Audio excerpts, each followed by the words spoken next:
Parece nomás que fuera de hablar. Bueno.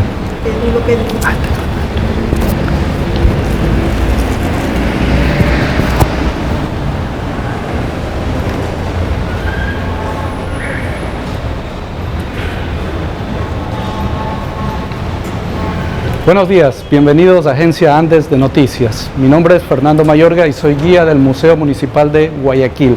Bienvenidos nuevamente a esta institución centenaria, por así llamarlo. Por favor, acompáñenme a un pequeño recorrido de este precioso museo que tenemos aquí en la ciudad de Guayaquil y probablemente uno de los más visitados en los últimos tiempos. Bueno, la idea principal de esta institución es mostrar el pasado de la ciudad de Guayaquil, para lo cual vamos a hacer un recorrido histórico-cultural, empezando por lo que hemos denominado como la sala prehispánica y colonial, luego avanzaremos a las salas de la colonia, emancipación, consolidación republicana y siglo XX. Síganme, por favor.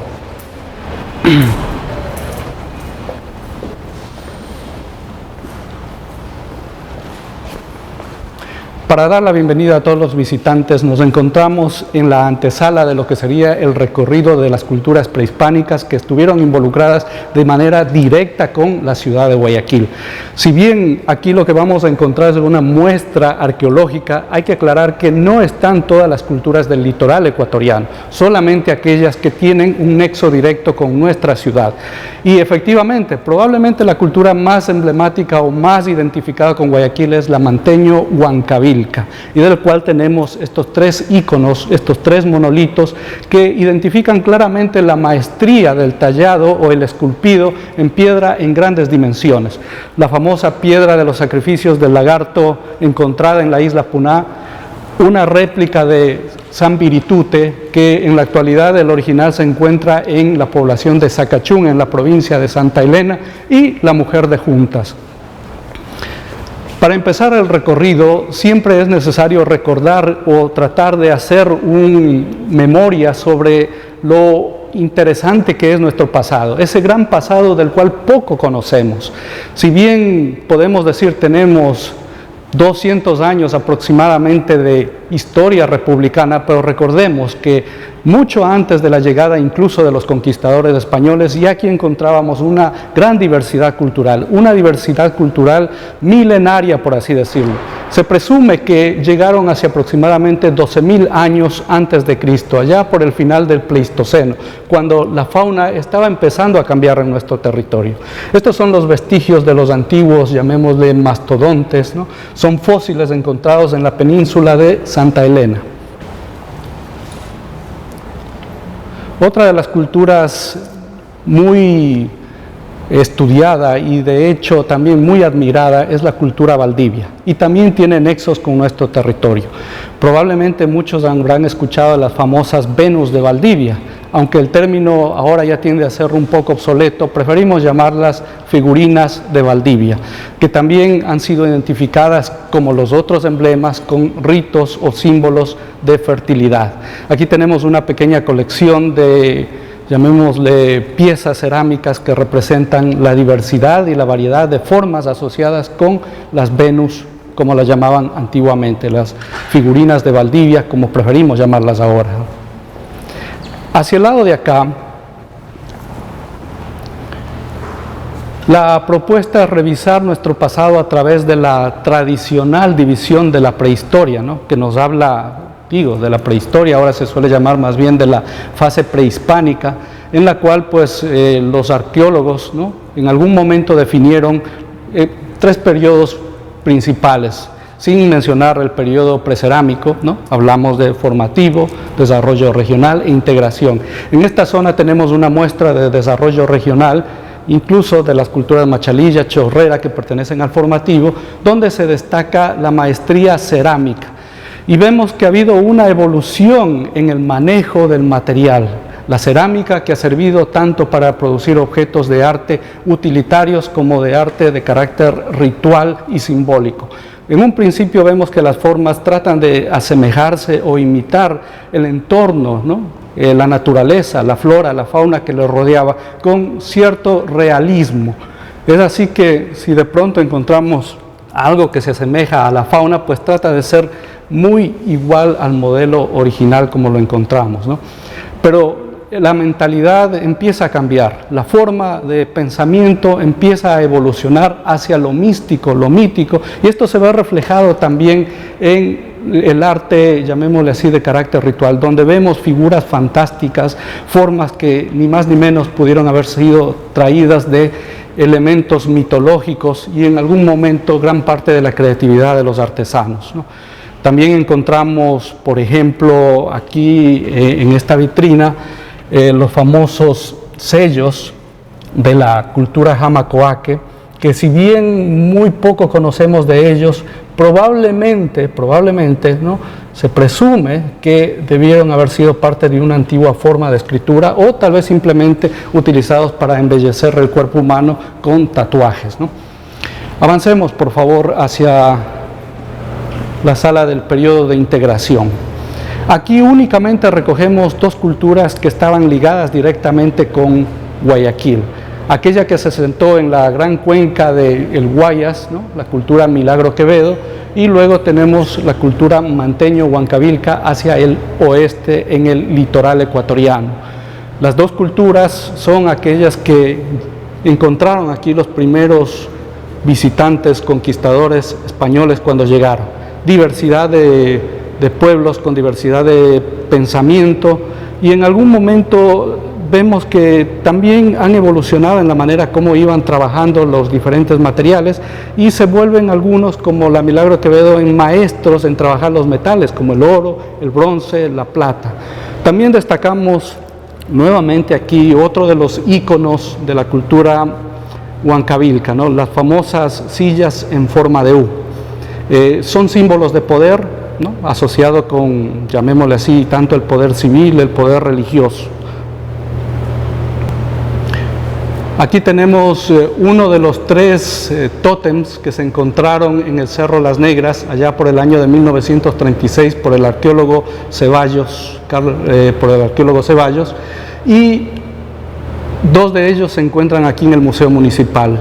Tenemos entendido que el otro fue donado al Banco Central del Ecuador, pero los dos que fueron donados aquí están en exhibición. Uno de ellos está en el hall principal y el otro en este salón.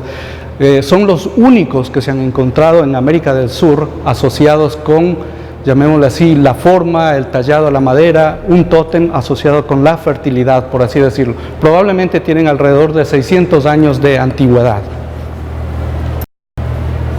Una muestra de la maestría cerámica de la cultura manteño-huancavilca, donde si bien hemos visto que hay una preferencia por la policromía, aquí en cambio el color, si bien no está del todo ausente, hay una preferencia por los grises o por las tonalidades grises, marrones, colores oscuros. Pero nuevamente podemos apreciar aquí formas asociadas con la fauna, el ser humano, pero representadas de una manera muy, muy particular, ¿no?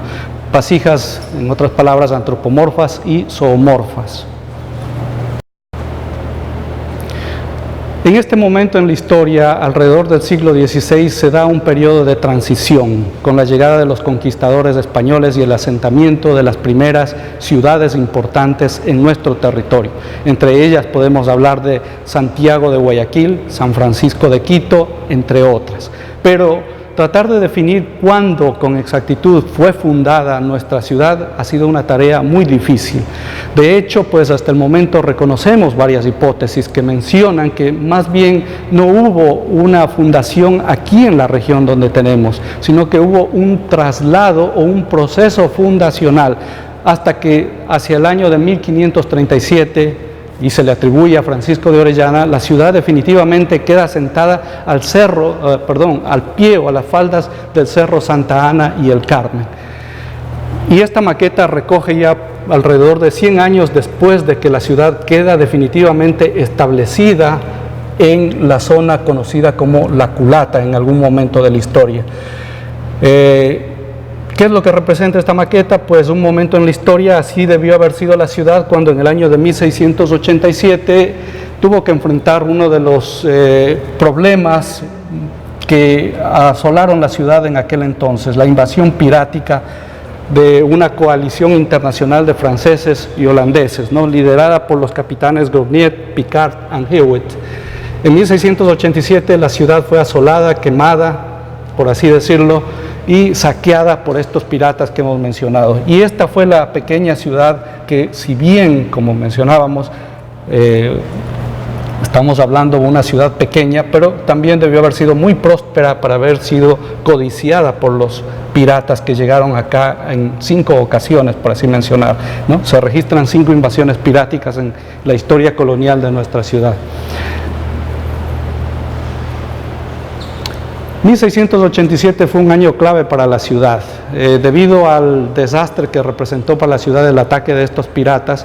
Las autoridades, buscando un lugar más seguro para reconstruir o rehacer la ciudad de Guayaquil, pues logran obtener la venia del rey para que ésta se traslade más hacia el sur, hacia un lugar denominado como Sabaneta, y allí refundar, ¿no?, nuevamente Guayaquil. Y eso fue lo que sucedió, pero desafortunadamente no todos los pobladores decidieron trasladarse al nuevo territorio en el cual se iba a reconstruir o a recrear la ciudad de Guayaquil. Algunos decidieron quedarse en la antigua Guayaquil al pie del cerro. Y es así como nace la sección que será conocida como Ciudad Nueva, y eso es lo que representa esta maqueta, ¿no?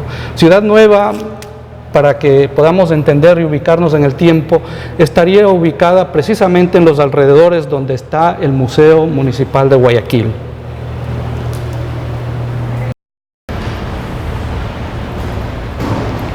En la entrada principal, aquí encontramos, como mencioné en algún momento, uno de los 3 tótems encontrados allá por 1936 y 2 de ellos donados a esta institución o al Museo de la ciudad de Guayaquil. Este es el que está en mejor estado de conservación, tiene 8.5 metros de altura y está trabajado en madera de huasango y, reitero nuevamente, debe tener alrededor de 600 años de antigüedad.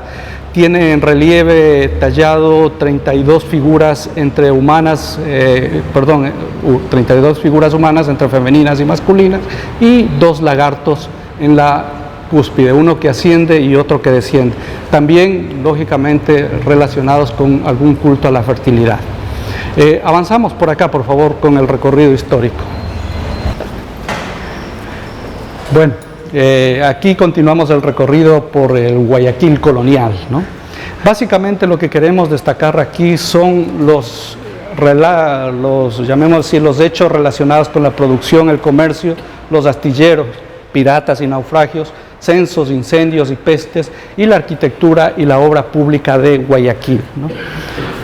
Guayaquil se perfila en la época colonial como un centro de desarrollo comercial, era puerta de entrada y salida hacia la Real Audiencia de Quito, por lo tanto, un punto clave para el comercio, llamémosle así, internacional en aquel momento, ¿no? Nuestros principales productos de exportación, entre ellos se menciona el café, cacao, tabaco, maderas, ¿no? Mencionemos maderas también muy demandadas en otros extremos llamémosle así, del imperio español, como por ejemplo la ciudad de Lima, que pues era uno de nuestros principales clientes en la compra de maderas para la construcción, ¿no?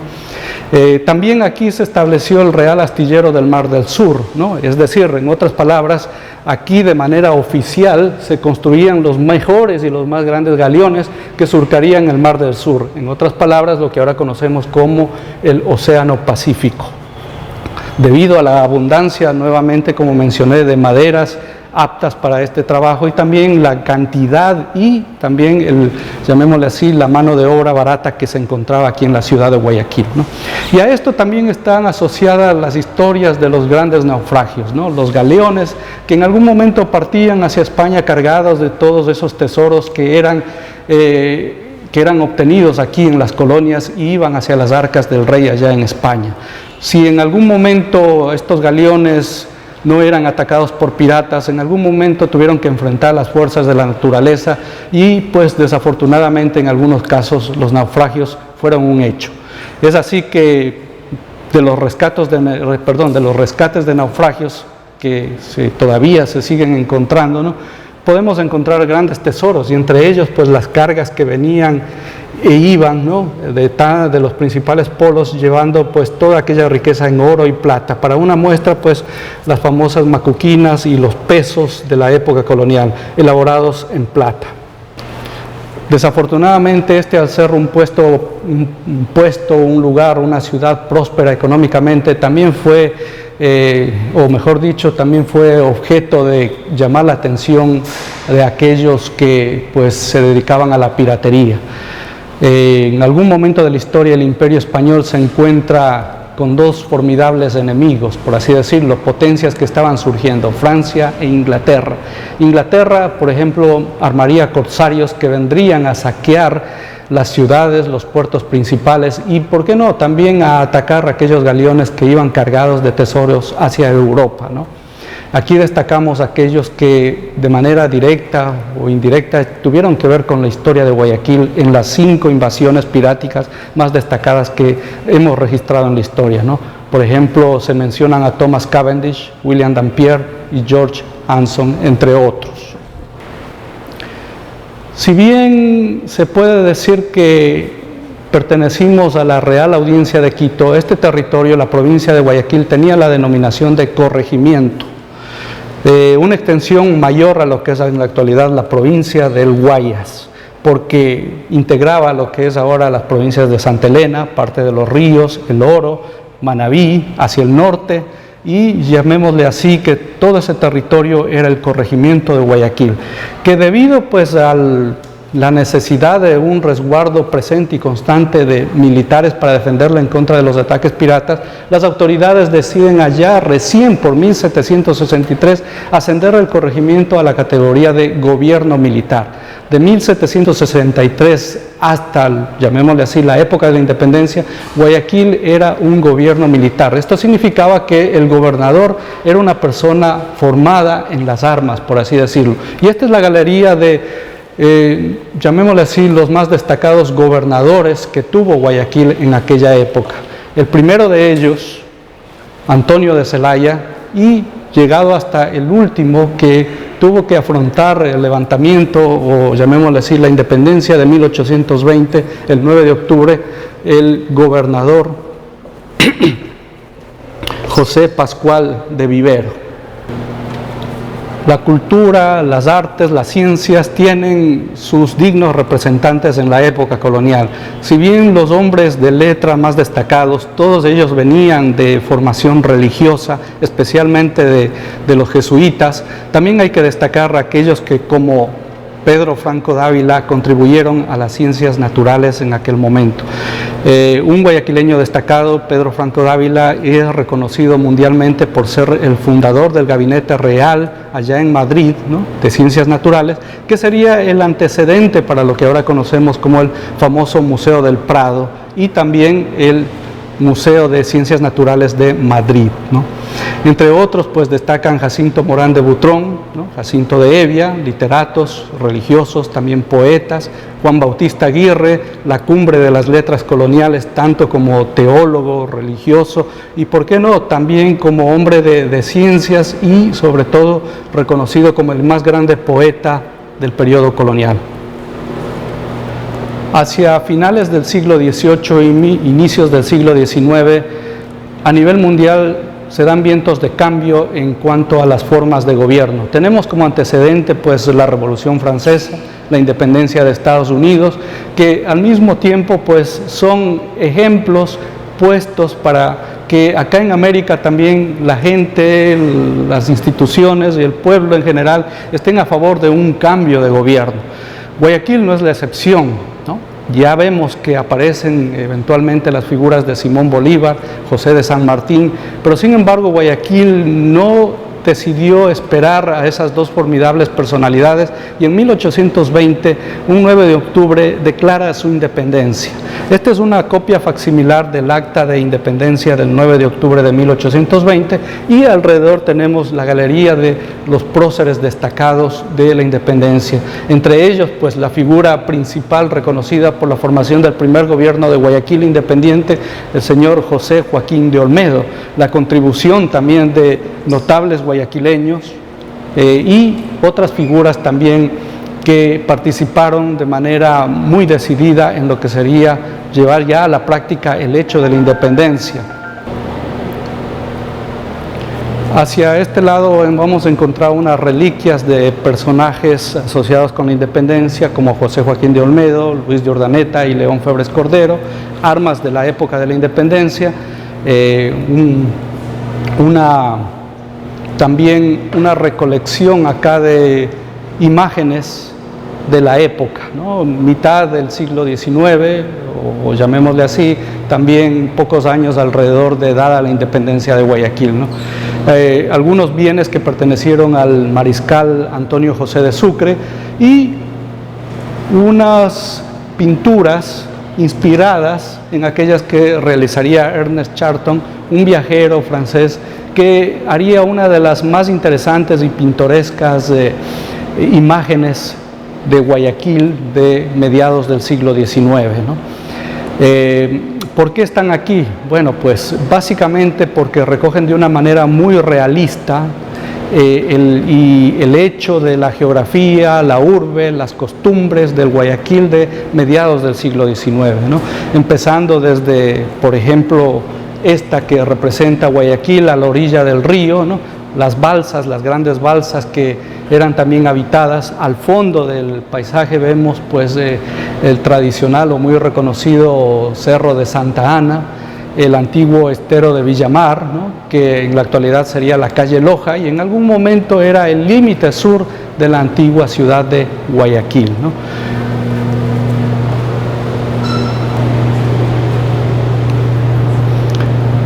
José Joaquín de Olmedo fue un pensador y estadista y también poeta, ¿no? Cuya muestra pues tenemos aquí una copia facsimilar hecha de su mano, de puño y letra, por así decirlo, de la obra más reconocida de su autoría, que es La Victoria de Junín. Por otro lado también el Reglamento Provisorio de Guayaquil, una recolección de ejemplares del primer periódico de nuestra ciudad, denominado El Patriota de Guayaquil, y aquí tenemos un boceto, una maqueta de lo que eventualmente sería el monumento a la entrevista de Bolívar y San Martín, ¿no? Esta maqueta fue rechazada, el comité que mandó a erigir dicho monumento no estuvo de acuerdo por no ajustarse a los cánones estéticos de la época y pues terminamos obteniendo la imagen también muy reconocida como ícono de Guayaquil en la actualidad, que se encuentra en el hemiciclo de la Rotonda en el Malecón 2000. Ahora, ¿por qué es importante la entrevista de Guayaquil? Por un simple hecho, diría, porque fue la única vez en la vida en que estos dos grandes personajes, los libertadores de América del Sur, se encuentran en persona. Y este hecho también significa, entre otras palabras, la consecución de la independencia del Perú. Conocemos, ¿no?, por fuentes históricas, que entre otras de las preocupaciones de San Martín era quién iba a tomar la posta cuando él se retire, como así efectivamente lo hizo, para culminar el hecho de la independencia total de América del Sur y especialmente con el Perú, por así mencionarlo, ¿no? Entramos ya al periodo conocido como la República. 8 años formamos parte del proyecto de Simón Bolívar, identificado como la Gran Colombia. Éramos el departamento del sur, así era nuestra denominación. Hacia 1830, un 13 de mayo, una junta de notables decide pues la separación de la Gran Colombia y la fundación de la República del Ecuador. Así sería como nos reconocemos hasta nuestro día. Y esta galería pues no hace ni más ni menos que rendir homenaje a uno de los primeros ciudadanos ilustres y patriotas de Guayaquil, don Vicente Rocafuerte, quien sería el segundo presidente constitucional y, ¿por qué no valga la pena volver a mencionarlo?, el primer presidente ecuatoriano. Don Vicente Rocafuerte muere en el año de 1847 en la ciudad de Lima. Y allí, en el Cementerio General de Lima, fue enterrado en un hermoso mausoleo que fue mandado a construir por su viuda. Pero eventualmente, hacia finales del siglo XIX, se crea un comité que tenía el propósito de repatriar los restos mortales de este ciudadano ilustre y traerlos de vuelta a la ciudad o a su ciudad natal. Este cofre fue utilizado para trasladar los restos mortales de don Vicente Rocafuerte desde Perú hacia la ciudad de Guayaquil. Y en la actualidad, pues luego de haber estado en algún tiempo ubicado sus restos mortales en la Catedral de Guayaquil, en la actualidad encontramos un mausoleo que está en la puerta número 3 del Cementerio General de Guayaquil. Avanzando en la historia, vemos que el ascenso del, llamémosle, expresidente Gabriel García Moreno, si bien ha sido un periodo para la historia muy polémico, también destacaremos que si bien los detractores de él lo veían como un tirano, también podríamos mencionar que se preocupó también en la educación, el impulso a las artes, las vías de comunicación y más que todo de que haya honestidad en las cuentas públicas, por así decirlo.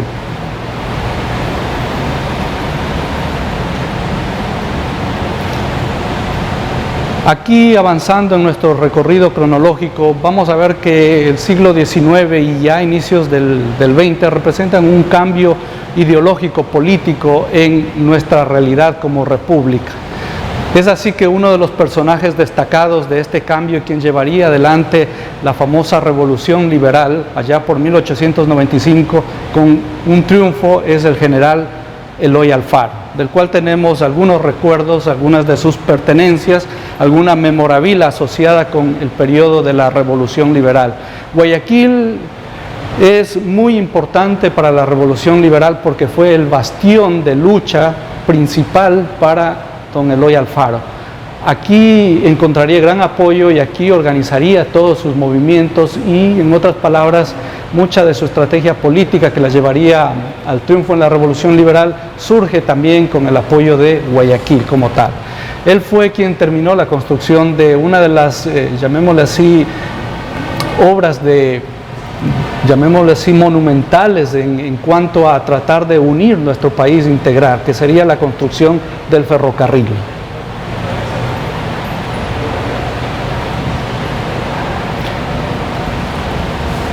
Una galería de personajes ilustres del siglo XIX y aquí recogemos una escena asociada al gran incendio de 1896.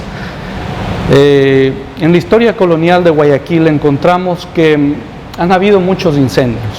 Algunos de ellos, si bien eran causados por accidentes y debido a que la mayoría de las construcciones estaban trabajadas con madera, caña y techo de paja, cuando había un accidente, un fuego, y depende de la época del año, si había fuertes vientos o no, pues arrasaba manzanas enteras y a veces llegaba a afectar en gran medida a la ciudad. Ya en la época republicana, uno de los trágicos hechos para 1896 es que denominamos con el nombre del gran incendio que redujo a cenizas la ciudad de Guayaquil. Aproximadamente 48 horas el incendio estuvo sin poder haber sido controlado, causando una gran pérdida para toda la ciudad. Gracias al apoyo de la comunidad iberoamericana de nuestro país, por así mencionarlo, Guayaquil nuevamente surge como el ave fénix de entre el fuego para hacia el siglo XX proyectarse nuevamente como un puerto principal y también una ciudad muy acogedora en la cual pues muchas poblaciones, mejor dicho, gente de diversas poblaciones, tanto de la sierra, el norte, de la costa, el litoral, el sur, vienen aquí en busca de mejores oportunidades. Es una ciudad de brazos abiertos que, como digo y reitero, gracias al apoyo de la comunidad ecuatoriana y la integración y acogida no solamente de nacionales, como mencioné, sino también de comunidades italianas, libanesas y, por qué no, también comunidad china, en la actualidad pues es un gran polo de desarrollo comercial y económico. Aquí llegamos a la parte final donde agradecemos su presencia por el recorrido de la historia de Guayaquil. Este es el Guayaquil eterno, ¿no? Si bien aquí no destacamos algunos hechos históricos reconocidos en el siglo XX, más bien tratamos de hacer un homenaje a aquellos ilustres ciudadanos que contribuyeron con el desarrollo y el engrandecimiento de esta ciudad. Imágenes del siglo XX, y pues el famoso y muy querido automóvil que perteneció al doctor Modesto Carbo, que pues como anécdota diría que a veces vienen personas de la tercera edad, adultos mayores, que vienen exclusivamente para ver si el auto sigue aquí, porque ellos recuerdan que de pequeñitos, ¿no?, ellos veían al doctor manejando, ¿no?, el automóvil en las calles de Guayaquil. El doctor, habría que destacar que el doctor Modesto Carbo fue un personaje muy querido en la ciudad de Guayaquil, más que todo por sus actos de filantropía, ¿no? Bueno, este es Guayaquil, ciudad hermosa de la América Guirnalda, de la tierra bella esmeralda y del mar perla preciosa, como lo diría las décimas a Guayaquil de Juan Bautista Aguirre. Y con eso pues despedimos el pequeño recorrido histórico de nuestra ciudad de Guayaquil. Lo que hemos presenciado es la historia cultural de Guayaquil, pero también el museo cuenta con una sección de historia natural. Desde hace un año atrás hemos abierto una sala nueva que me gustaría que vengan y la conozcan. Acompáñenme, por favor. Bienvenidos nuevamente. Esta es una pequeña sección donde recogemos la historia de Guayaquil allá por el año de 1842. Y de hecho es algo muy curioso lo que sucedió aquí. Este es un museo que, como vemos, construido como tal fue en el año de 1970. Pero en una de las reformas que se hicieron aquí en el sitio, se encontraron estos restos, llamémosle así, óseos. Investigando un poquito más, todos sabemos que antes de ser esta la biblioteca y museo donde la encontramos, del municipio, ¿no?, antiguamente aquí estaba la iglesia de San Agustín. La iglesia de San Agustín y el convento de San Agustín estuvieron en este sitio hasta el año de 1902. Eventualmente esto pasó a ser propiedad municipal, ¿no?, y es aquí donde se construía nuevamente, repito, la biblioteca y museo. Pero ¿qué sucede? En el año de 1842 Guayaquil tuvo una epidemia de fiebre amarilla que diezmó la población. En aquel entonces el gobernador era don Vicente Rocafuerte, quien, a diferencia de otras autoridades que decidieron pues por los medios que tenían alejarse de la ciudad, buscar resguardo, él firmemente se quedó aquí para, de una manera muy decidida y firme, mostrar sus dotes de líder y sacar adelante a la población de esta gran crisis. Bueno, ¿qué es lo que sucede? Como el cementerio no daba abasto, pues el gobernador de Guayaquil dio la orden que junto a las iglesias o en algunos lugares adecuados se creen o se hagan fosas comunes para enterrar a todas las víctimas de la fiebre amarilla. Tenemos identificado que en este lugar pues estuvo la fosa común donde se vinieron a enterrar los despojos de las víctimas de aquel entonces, ¿no?, junto a la antigua iglesia de San Agustín. Y esto es lo que recogemos aquí, ¿no? En otras palabras, este es un pequeño museo in situ dentro de un museo, por así decirlo, ¿no? Gracias por su visita a Agencia Andes de Noticias. Fernando Mayorga fue su guía y espero tenerlos aquí en una próxima oportunidad. Espero les haya parecido interesante el pequeño recorrido que hemos realizado por nuestro querido museo de la ciudad de Guayaquil.